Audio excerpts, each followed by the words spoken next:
আমি ইসলামী ছাত্র শিবিরের থানা সভাপতি ছিলাম। আলিয়ার সিলেবাসটাকে ধ্বংস করে দেওয়ার পিছনে শুধুমাত্র সেকুলার যারা তাদেরই হাত ছিল না, একদল আলেমের হাত ছিল। সে আলেমরা কিভাবে ধ্বংস করেছে? বিগত 15টি বছরে আমরা তো একটি দুঃসময় পার করেছি। বিশেষ করে আলিয়া মাদ্রাসা পতিত স্বৈরাচারের আমরা দুশ্মন ছিলাম। তারা ভাবতো আলিয়া মাদ্রাসা মানে তাদের বিরোধী কেউ।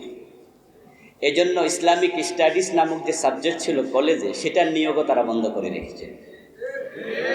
ছাত্রলীগের সাবেক কেন্দ্রীয় সেক্রেটারি জেনারেল নাজমুল, ওই যে কালো করে যে একটা খুব বট্টো টাইপের, আচ্ছা ওর স্বাস্থ্য নিয়ে বোঝানোর জন্য বলছি আর কি।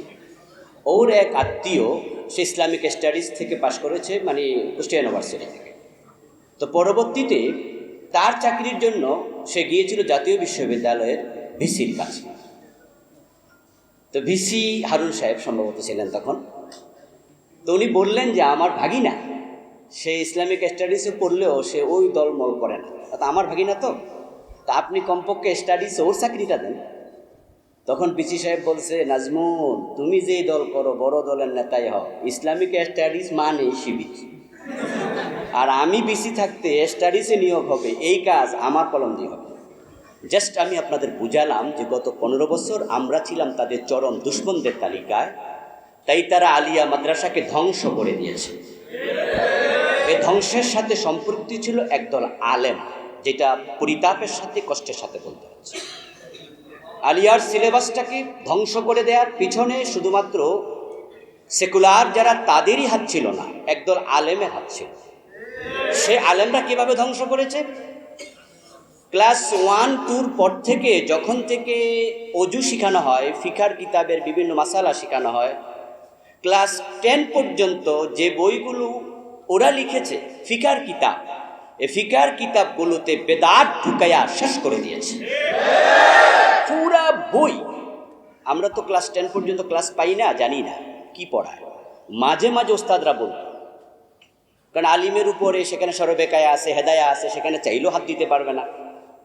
কিন্তু ক্লাস 10 পর্যন্ত দেখলাম যে এমন কিছু বেদাতি চিন্তা ঢুকাইছে, মাজার নিয়ে লিখেছে। জানাজার নামাজের সালাম ফিরিয়ে সাথে সাথে নাকি দোয়া করতে হবে, দলিল দিয়েছে ইজা সাল্লাইতুম আলাল মাইয়িত ফাআখলিসু লাহু দুআ। রাসূলের হাদিস ঢুকাইয়া ভুল ব্যাখ্যা করে বেদাতের প্রতিষ্ঠা করেছে। ওই লেখকদের নাম দেখে আমি চিনি ওদের, ওরা আমার পরিচিত না। এমন গা জ্বালা ধরতো, কত বড় জাহেল, লক্ষ ছাত্রকে বেদাত শেখাচ্ছে। আওয়ামী লীগের আমলে তারা শুধুমাত্র পাঠ্যপুস্তকের পিছনে দোতারা সেতারা স্কার্ট পরা মেয়ের ছবি দিয়ে আমাদের অঙ্গনকে নষ্ট করেনি, বরং এই ফিকার বইগুলোকে, সিলেবাসটাকে একদল দুনিয়ালুবী আলেমও ধ্বংস করেছে। ফিকার কোন বই তো ওস্তাদের আপনারা একটু দেখবেন প্লিজ, সময় এসেছে পরিবর্তনের। কারণ আজকে কথাগুলো বিসি সাহেবকে অথবা এনটিআরসির সাথে জড়িত অফিসারদেরকে শুনাইতে পারলে ভালো ছিল, ওনারা নেই। এখন কথাগুলো মূলত আত্মসমালোচনামূলক হচ্ছে, কারণ একই ব্যথায় ব্যথিত আমরা সকলে। আমি এমন ফিকার বই দেখেছি যেখানে শিরক পাওয়া যায়, ওয়ান্ডারফুল। মাদ্রাসায় শিরকের বিরুদ্ধে কথা বলা, মাদ্রাসায় এসেছে মানুষকে জান্নাতমুখী করা, আর ওরা এই সুযোগ নিয়ে আয় বেদাতি মৌলবীগুলো শিরক ঢুকাই দিয়েছে। আজীব। এখন কি দরকার? প্রস্তাবনা। 1 নাম্বার, এ নিয়ে গবেষক টিম করা দরকার। ছাত্ররা ক্লাস বিমুখ হয়ে গেল। আমরা আসলে মান চেয়েছিলাম, কিন্তু মানের আগে মনে হয় আমরা একটু ইস্তেখারা করে মান চাওয়া দরকার ছিল। জানি না যে তখন আমাদের যারা নেতৃত্ব দিয়েছে তারা ইস্তেখারা করে সেটা চেয়েছে কিনা।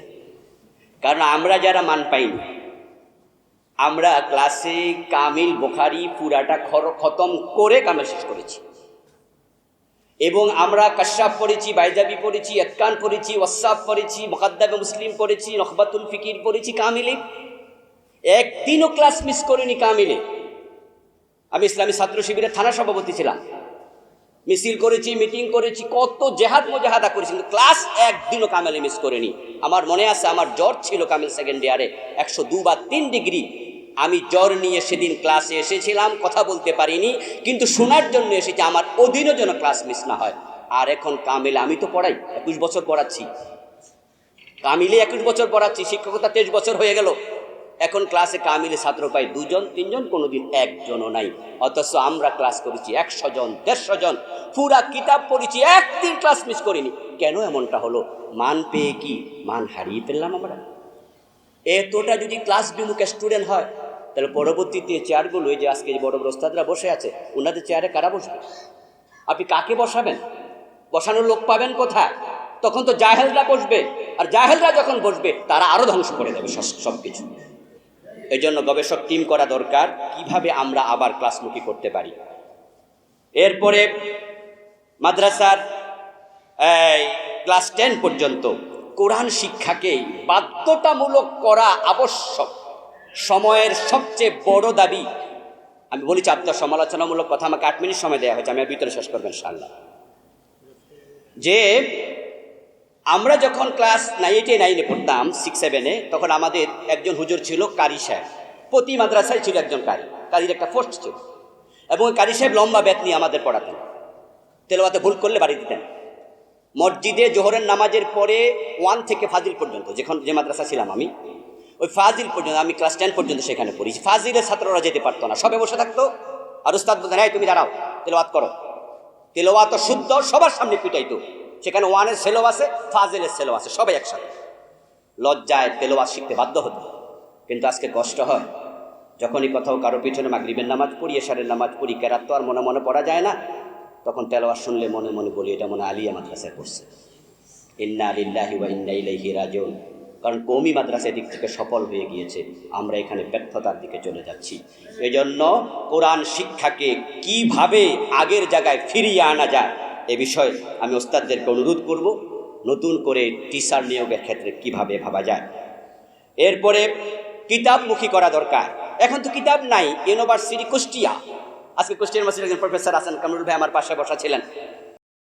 এইভাবে কুষ্টিয়া ইউনিভার্সিটি যাওয়ার পরেই আমাদের মাস্টার্স কামেলের সিলেবাস থেকে কান বাদ দিয়েছে, ওয়াসাব বাদ দিয়েছে, নফকাতুল ফিকের বাদ দিয়েছে, কাশাব বাদ দিয়েছে, বাইজাবি বাদ দিয়েছে, মুকাদ্দামে মুসলিম বাদ দিয়েছে। তো আলেম হবে কি? বুখারী শরীফ বাংলা অনুবাদ করলেও তো হাদিস পড়া যায়। আর এই যে চা দোকানে বসে বসে সময় কাটায়, টাইম নাই, ডাক্তারের দোকানে বসে ওষুধ বিক্রি করতেছে, ও বেটাও বুখারী অনুবাদ করলে হাদিস পড়তে পারে। এই জাতীয় অনুবাদ হাদিস পড়ার জন্য ছাত্র ক্লাসমুখী হবে নাকি? এই জন্য প্রয়োজন হচ্ছে আগের সিলেবাসে ফিরে যাওয়া। এ নিয়ে ভাবতে হবে। ঠিক আছে, আর সময় যেহেতু নাই, আমি আর সামনে আগাবো না। যেহেতু আমরা ব্যথা অনুভব করছি, সমাধান আসবে ইনশাআল্লাহ। এর জন্য প্রত্যেকে নিজের যোগ্যতা যতটুকু আছে ওটুকুতে দাঁড়িয়ে আমরা আবার মাথা তুলে দাঁড়াবো। মানুষ যেখানে পিছল খাইয়া পড়ে, ঠিক সেখান থেকে আবার উঠে দাঁড়ায়।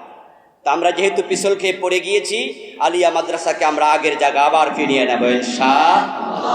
আল্লাহ তাআলা দান করুন। আসসালামু আলাইকুম।